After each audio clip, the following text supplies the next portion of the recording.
Would you do something for me? Of course, Dad.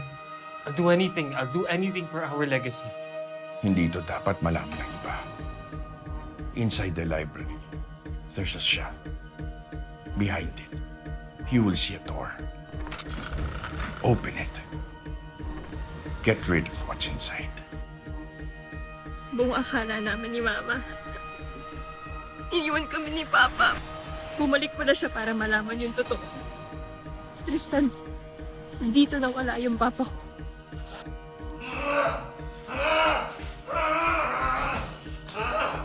Ikaw ang nang-rape sa babaeng sa plaza! Tinamay mo ako sa pinaggagawa mo? Hayop ka! Rapist ka! I am your father, Tristan. And that makes you a monster as well.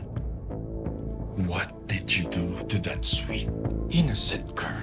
Ito na lang ang alam kong pwedeng gawin para umalis na sila.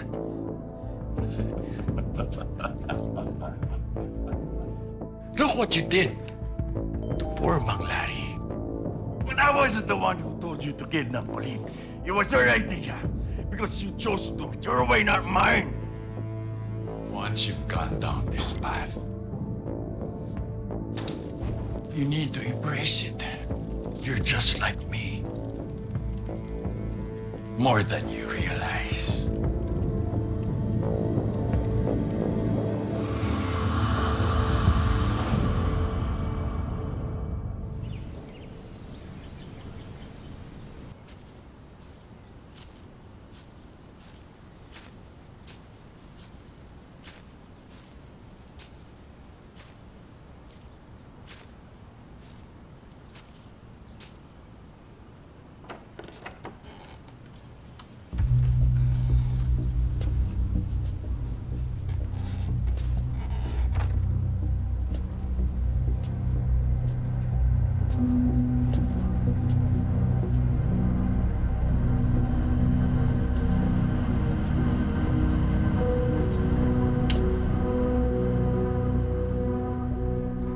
Binisita ko si Larry kanina.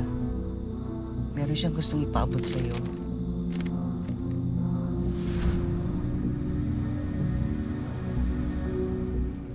Anong gusto mong sabihin sa akin, Mang Larry?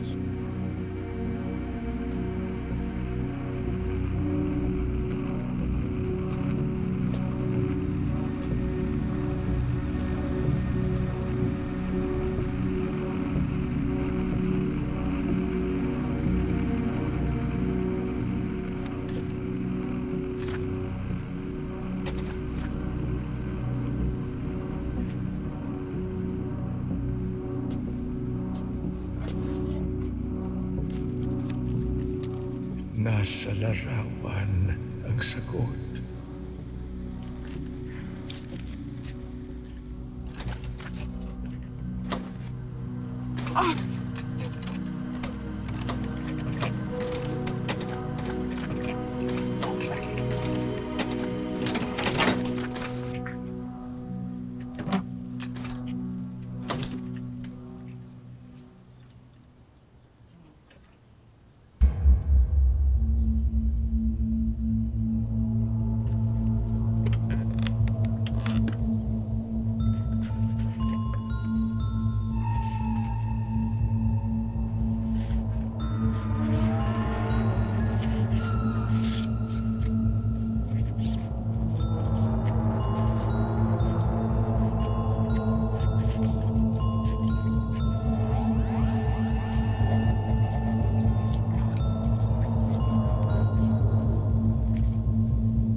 Anong ginagawa mo dito?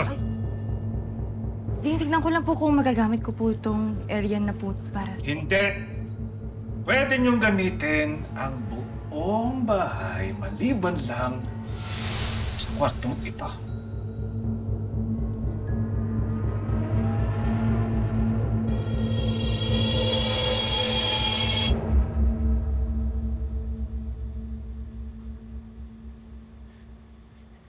Bakit ngayon nyo lang to pinakita? Eh kasi naman direct nung dumating kami dito kagabi sa barracks, wala na kaming energy nun. Pati akala namin sabihin na sa'yo ni LJ. Direk, may problema ba kayo ni LJ? Parang hindi na kasi namin kayo nakikita magkasama eh. Eh dati... Wala, may hindi lang pagkakaintindihan. Pero, may importante. Malaman natin kung ano ibig sabihin nito. What are they trying to hide?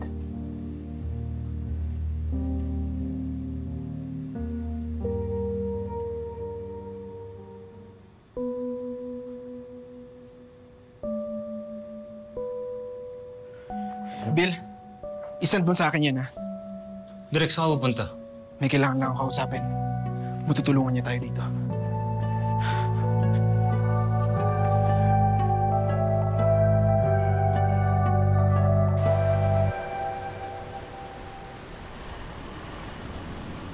Chief.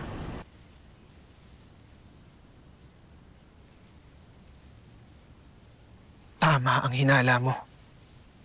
Buhay si Mang Larry. Hindi pa rin nagbabago ang Santa Castella.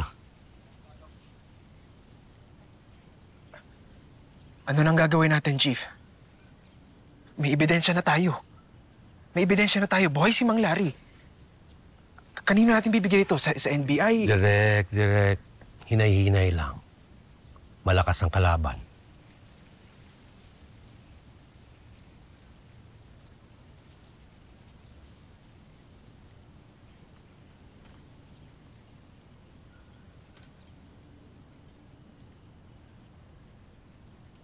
Kuha yan kagabi. Nakita ko si Tristan doon sa ancestral house ng mga Dilapas. Hindi ko alam kung ano yun, pero alam ko na may sinusunog siya. Mukhang napaka-importante ng bagay na yun para pumunta pa siya doon sa lumang bahay para sunugin yun.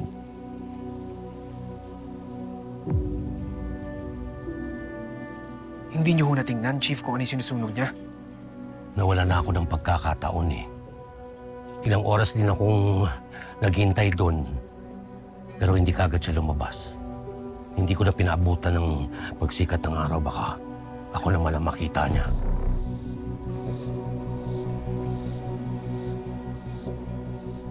Then, kailangan natin malaman kung ano yun.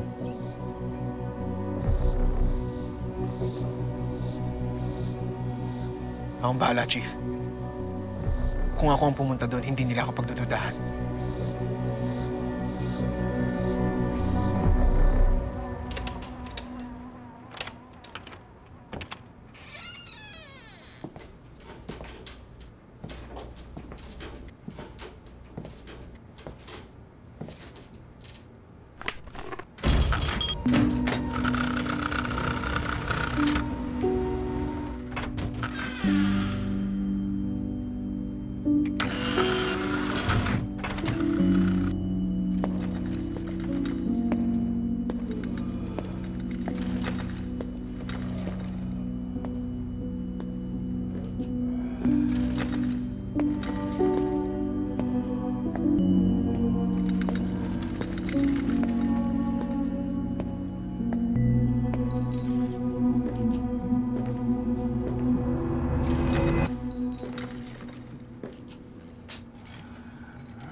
How are you, my friend?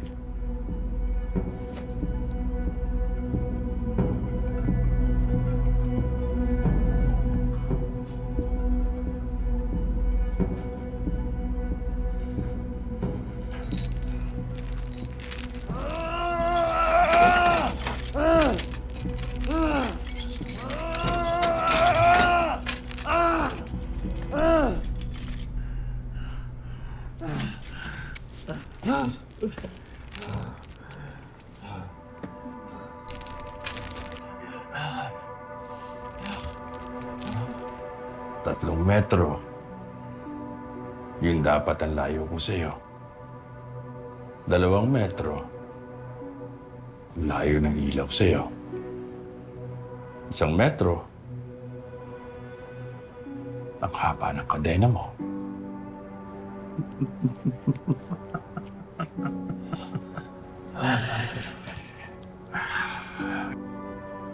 Alam mo, Javier, gusto ko lang naman makipagkwentuhan sa'yo.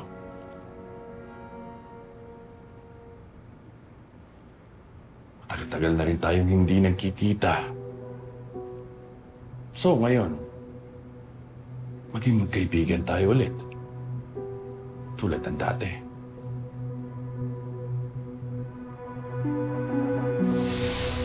Natatandaan mo pa ba? Kahit na anak ka lang ng katulong. Naging magkaibigan tayo, Javier. Higit pa sa magkapatid. I helped you. You helped me. Iniligtas ko ang agaw buhay mong nanay. Ikaw naman ang sumalo sa mga bintang sakit. Nakulong ka. Pero nailabas ka rin ng pera at impluwensya ng mga dinapas. Ang usapan natin, hindi ka na babalik ng Santa Castela, pero nagmatigas ka. Dahil hindi ko mapatawad ang sarili ko. Nung akuin ko lahat ng kasalanan mo, lahat ng kahalayang ginawa mo, Alfie. Pagkatapos ngayon, ikaw pa ang bayani nung pakasalan mo si Isabel. Kailangan ko nang itama ang lahat. Ang pinakamalaking pagkakamali mo ay ang hamunin ako, Javier. Hindi, Alfie. Alam mo kung anong pinakamalaking pagkakamali ko. Yun ay ang itinuring kang kaibigan. Kamusta? Kailangan mo ba ang tulong ko? Nabalitaan ko kasi nawalan ka ng trabaho sa Maynila. Oo, nawalan ako trabaho pero hindi ko kailangan ng tulong mo, Alfie. Inibigyan nga ako ng trabaho ni Mayor. Kaya nagpapasalamat ako kahit pa paano makakaraos ako. Alfie, may pakikiusap lang ako sa'yo. Huwag mo lalapit ang pamilya ko. Gusto ko na kasi ng tahimik na buhay. Isa pa, hindi rin alam ng anak ko yung tungkol sa nangyari sa akin. Tungkol sa pagkakakulong ko. Walang problema. Binulungan ko pa rin si Mayor na ibigay sa'yo lahat ng project sa City Hall. You're welcome.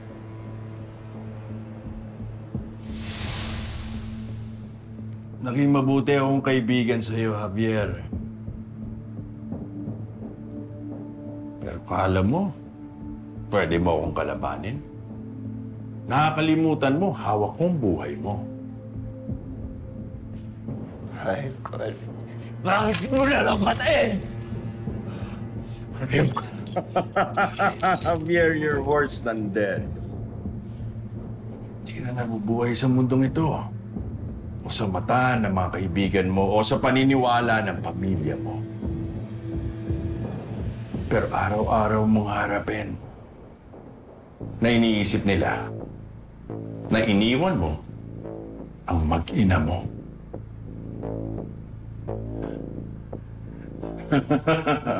Alam mo, Javier, kundi mo lang sana nilagay ang sarili mo sa alanganin. Kundi ka lang sana nakailang. Hindi sana mangyayari sa'yo.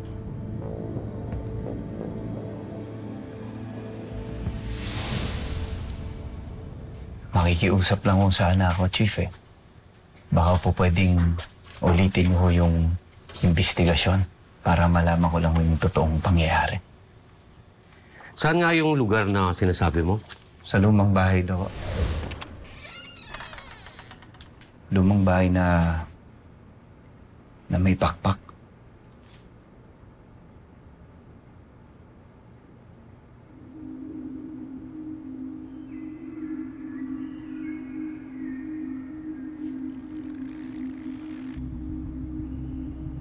Inako kong pangahalin mo kay Isabel. Kapalit ng pagpapagamot mo sa nanay ko. Pero anong ginawa mo? Nagawa mo pa rin kunin pati ang taong pinakamahalaga sa akin?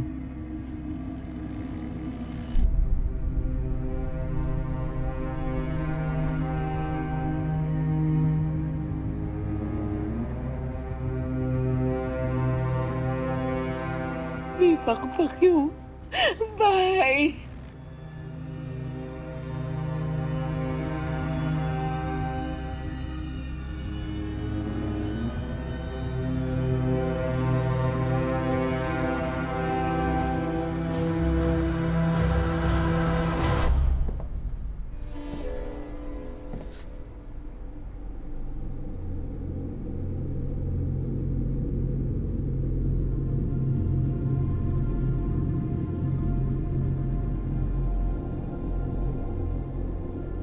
Alfie?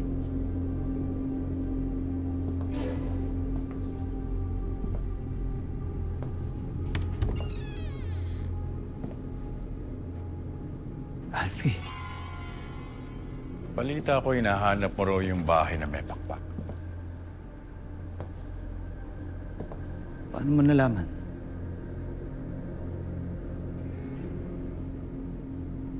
Para ka namang hindi lumaki dito, Javier. Nakalimutan mo na ba? My friend,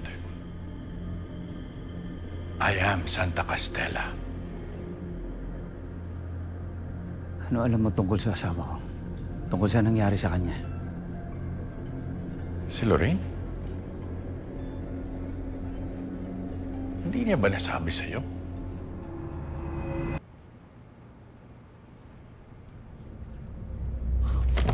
Anong ginawa mo sa asawa ko? Hype ka! Ha? Ha? I had a great time here. Ay, papatay kita! Hype ka! Ay mo na ba marinig ang nangyari? She was great. We had a great time.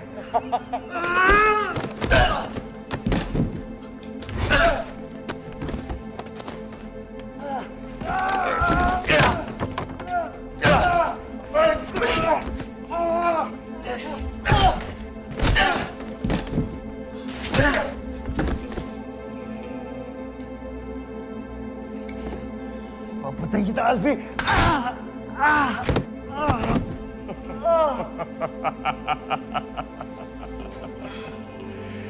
Bayad mo lang yan sa mga utang mo sa akin, Javier.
Bakit siya nagsusunog ng cellphone?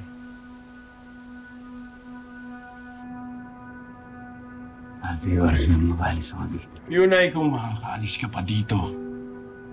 Pero hindi ko hayaang mangyari yun.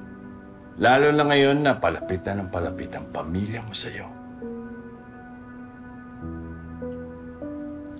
Yes, Javier. Nandito sila sa Santa Castella.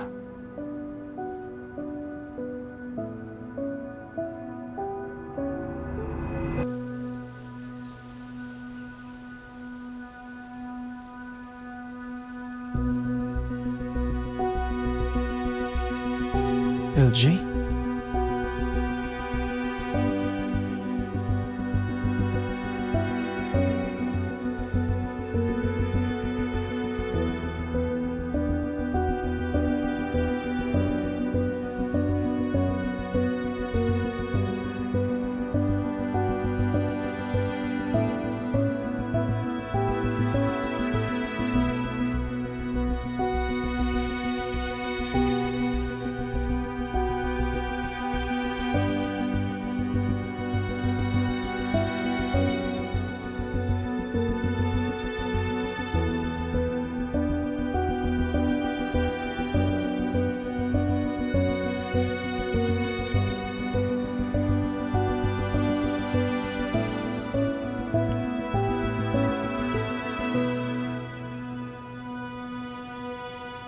Si Lorraine. Si LJ, yung anak ko.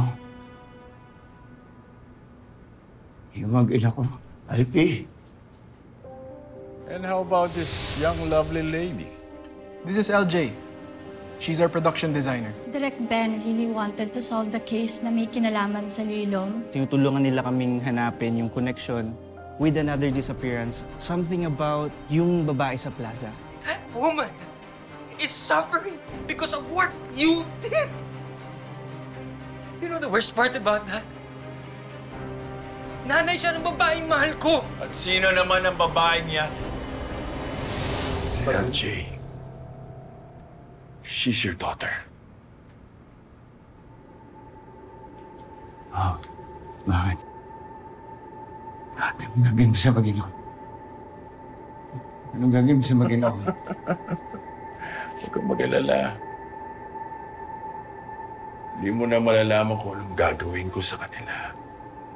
Dahil malamang sa malamang, patay ka na bago ko pa sila paglaruan. Ay, Alka! Ayop! Demonyo ka, Alfie! Alfie! Ako na kasi dito! Alfie! Tingnan mo, Panginoon! Saan ka? Bakit mo ginagawa namin ito?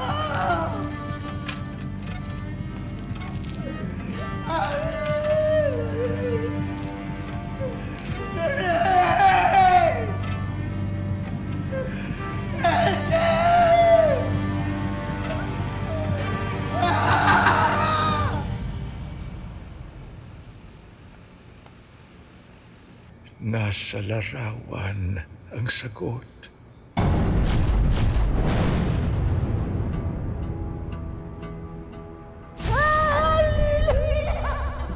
Kukunin ako ng Lilo. Mama!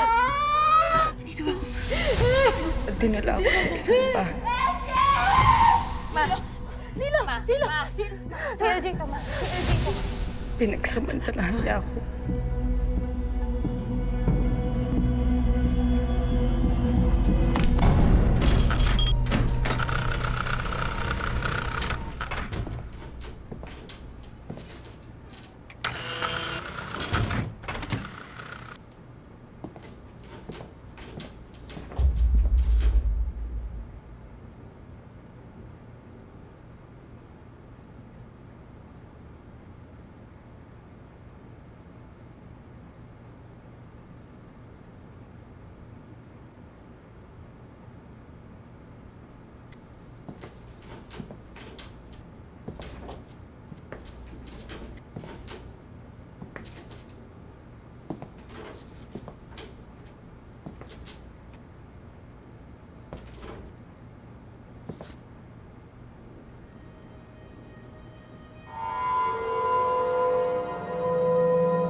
Alfonso de la Paz.